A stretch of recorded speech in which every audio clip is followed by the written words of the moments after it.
мавзее ки мо қарор додем хонаи рӯбоҳу шағолҳои шаҳри Хуҷанд аст. ҳоло мо дар маҳаллаи Чашмаи арзанаи шаҳр қарор дорем.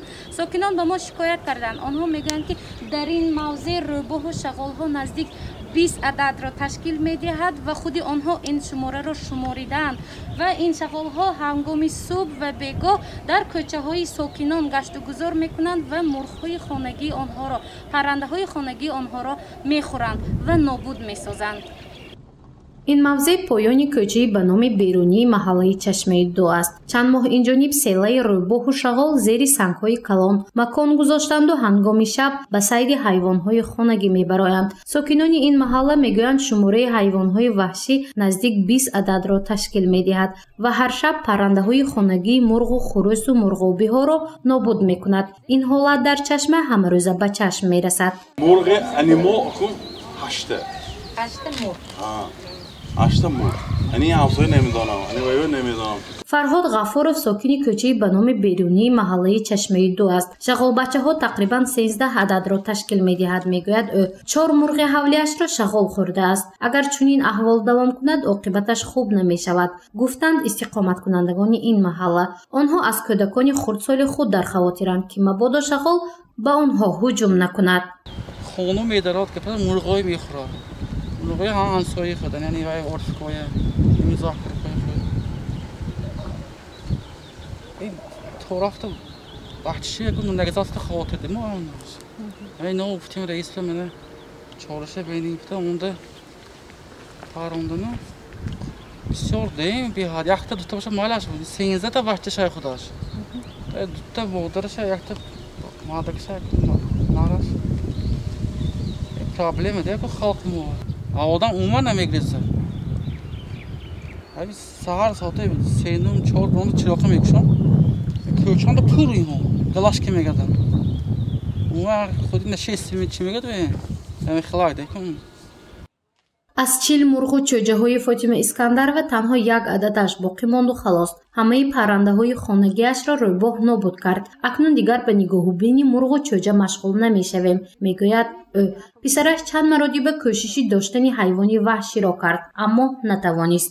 و یه روز برآمد گوید پسرچم همه خزانده وقت نتونست خبده گوید همه شاهده برافت یک تا ما نگاه زیر کمور چند تا بود مرغتان؟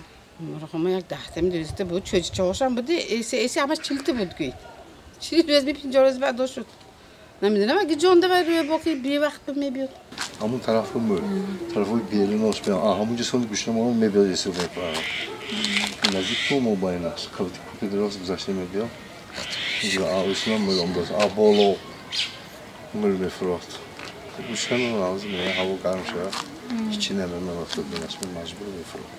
ҳоло дар се кӯча берунӣ 2500 солагии Хуҷанд ва тахмози маҳаллаи Чашмаи арзана рӯйбоҳу шағол зиёд аст, аммо аз рӯи мушоҳидаи сокинон мавзеи асосии ҷойгиршавии ҳайвонҳои ваҳшӣ поёни кӯчаи берунӣ аст ки он дар Чашмаи 2 воқеъ мебошад.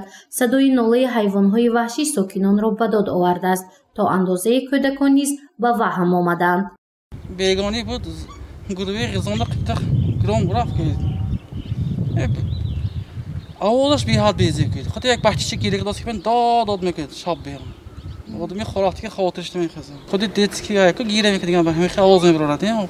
дар маҳаллаи Чашмаи арзана наздик 7000 нафар дар 14 кӯчаҳои асосӣ зиндагӣ мекунанд. раиси кумитаи маҳалла мегӯяд пештар рӯбоҳу шағол ба сокинон зарар намерасонд, аммо имсол нисбатан вазъият хатарноктар аст, чунки шумораи ҳайвонҳои ваҳшӣ бештар шудааст. чораҷӯии нисбати ин масъала дар сатҳи маҳалла ҷараён дорад. азбаски акнун миёни маҳалло камин гирифтааст, бо ҳатто ғор карда онҷо 12 та 13 та бачаҳош гир омадааст. сон доди мардум буромад. дар ҳақиқат ин дафъа зарри ҷиддӣ расон. як 40-50 та мурғу хӯрисҳои сокинои нобуд кард. гап 40-50 та хӯризу мурғам не сар он ба нест, баъд аз ин соат ба одам ҳамла кунад, ба ҳайвонаи ҳавш ҳамла кунад. бинобар ин мардум муроҷиат карданд, ба ман муроҷиат карданд ки ҳамихел ман ба шоъбаи корҳои дохилӣ муроҷиат кардам, ба мақомате ки сакоро мепарванд. онҳо имконоти ин хел шабба камид гирифта ва поида паррондама ва ҳичӣ надоранд. ман розигии шоъбаи корҳои дохила бевоста нозири минтақаи худумат майори миниси маҳкамов камажон гуфтанд ки эҳтиёҷоитон шикорчиҳои ҷалб карда кӯш кунтон маҳв кунтон аммо як рӯз интизор кардем пойдим роша пойдим се